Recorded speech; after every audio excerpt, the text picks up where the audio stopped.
আজকে 23 দনপুর বিধানসভার অন্তর্গত কামরাঙ্গতলী গ্রাম পঞ্চায়েতে 5 পরিবারের 18 ভোটার্স বিজেপি ছেড়ে আমাদের টিপ্রামতে যোগদান করেছেন। যারা আমাদের এই দলে যোগদান করছেন তাদেরকে মহারাজার পক্ষ থেকে এবং টিপ্রামতের পক্ষ থেকে অনেক অনেক ধন্যবাদ।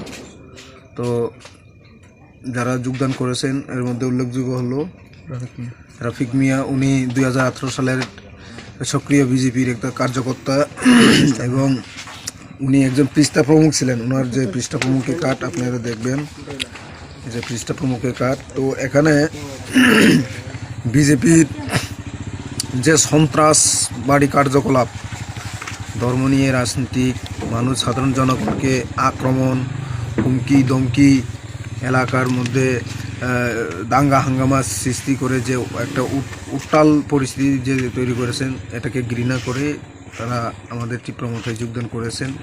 তো আগামী দিনে শুধু এই কামরাঙ্গতলী গ্রাম পঞ্চায়েত নয়, সমস্ত গ্রাম পঞ্চায়েতেও অনেক আরও যোগদান করা হইবে। তো এখানে পরিষ্কার আগামী এই 23-এ বিজেপি এই দনপুর বিধানসভা কেন্দ্র থেকে গো হারবে। সবাইকে নমস্কার।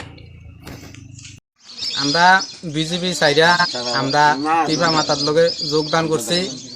আমরা এই কামরাঙ্গতলী গ্রাম পঞ্চায়েতের 17 নং বোর্ডের দনপুর কেন্দ্রের আমরা 18 জন ভোটার আমরা বিজেপিতে যোগদান করছি। আমরা 5 পরিবার। তোমার নাম কি? আমার নাম হচ্ছে রফিক মিয়া।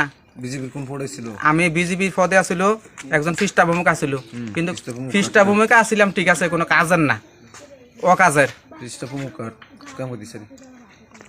আমরা আজ বিজেপি সেরা আমরা এই রাজার দলের লগে মতার লগে আমরা যোগদান করলাম।